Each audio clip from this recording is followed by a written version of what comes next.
The most terrifying moment of my life wasn't a break-in or a car accident. It was walking out of my front door and seeing my own face staring back at me from across the driveway. It wasn't a coincidence, and it wasn't a look-alike situation. My neighbor had actually gone under the knife and gotten plastic surgery to copy my exact face in a calculated act of stalker horror. My name is Elena, and I'm a freelance artist who usually works from home in a quiet, boring suburb. My life was completely normal until Clara moved in next door about 6 months ago. At first, she seemed perfectly fine, maybe a little too friendly, always asking where I bought my clothes or what skincare routine I used, but I just thought she was trying to fit into the neighborhood. I remember the first time I felt a chill. I was wearing a very specific hand-painted denim jacket I'd made myself. 2 days later, I saw Clara checking her mail in an identical jacket. I dismissed it as her being a fan of my style. But then the mimicry turned surgical. I'd look out my window at night and see her standing on her porch, perfectly still, just staring at my house for hours. When I finally saw her without her sunglasses, my heart stopped. Her nose, which used to be wide, was now a perfect, narrow replica of mine. Her lips had been filled to match my exact pout. Her jawline had been shaved down to mirror the sharp angle of my own. It was like looking at a distorted, uncanny valley version of myself. She hadn't just stolen my clothes, she had stolen my identity at a biological level. I felt a cold, paralyzing dread take hold of me, realizing that this woman wasn't just obsessed with my life. She was obsessed with replacing me entirely. As the weeks went by, the paranoia became a physical weight in my chest. I stopped opening my blinds, living in a constant state of dim lighting because I felt her eyes on every window. I hired a private investigator named Marcus, and we spent weeks digging into Clara's history. What he found was enough to make me want to leave the state. Clara wasn't just a neighbor. She was a predator who had a history of obsessive mirroring with other women in different cities. Marcus found out she had taken out a massive $60,000 personal loan and transferred the entire balance to a high-end cosmetic surgery center. He found her inspiration board on a private account. It was filled with hundreds of photos of me. Photos taken from bushes, photos of me at the grocery store, and close-ups of my face from my professional portfolio. But the digital invasion was even worse. Someone accessed my private cloud storage. Suddenly, my closest friends were getting emails from me containing secrets I had only ever written in my private journals. She was harvesting my memories to match the face she'd bought. She wanted to know how I talked, how I thought, and who I loved. The climax of the horror came when my biggest client called me, sounding terrified.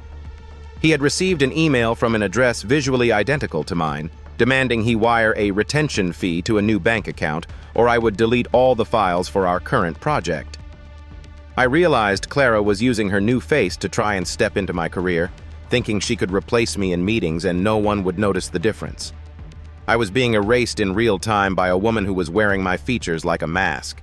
I knew the police wouldn't move fast enough, so I had to take matters into my own hands. My lawyer advised me to get a direct admission of guilt on tape. I set up a high-definition recording device on my porch and waited. When Clara came home that evening, I stepped out and called her name. She turned, and for a second, the sun hit her face, revealing the faint, thin scars near her ears where the skin had been pulled tight to match mine. I confronted her directly about the bank loans and the emails to my clients. I told her I knew about the $60,000 she spent to buy my nose and my chin. At first, she tried to play the victim, gasping and saying I was unstable. But when I showed her the printed logs from the private investigator, her entire demeanor changed.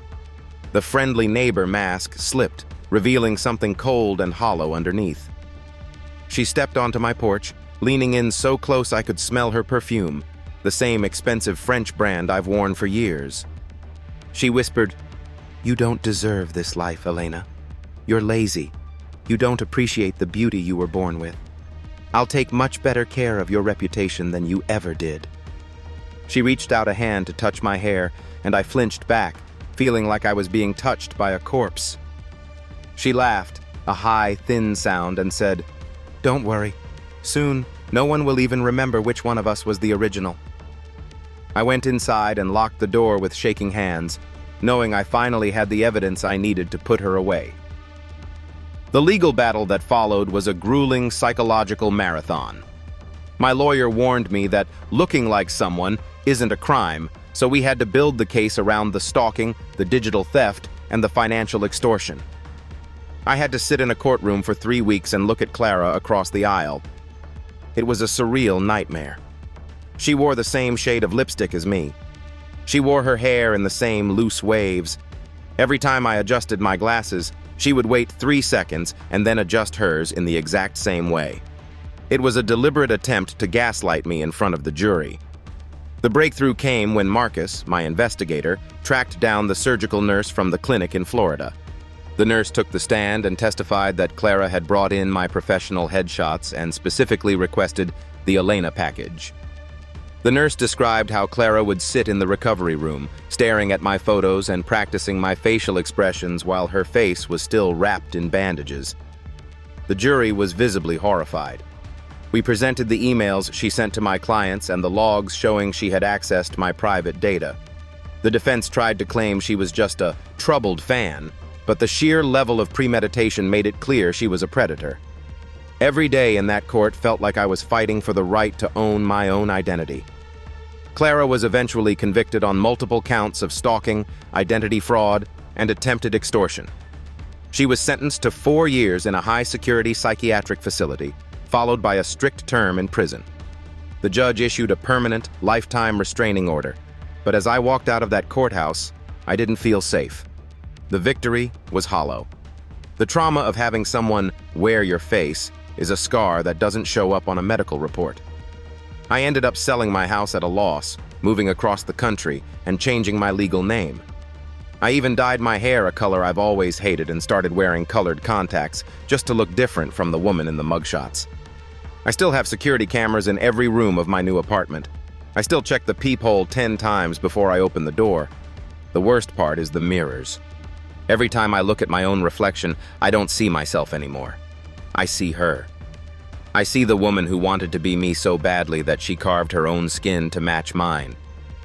Clara is behind bars, but she's still out there, living a version of my life in her head, wearing my face like a trophy. So, what do you think? Should there be laws that prevent surgeons from performing identity-copying surgeries, or is it impossible to regulate? Drop your thoughts in the comments below.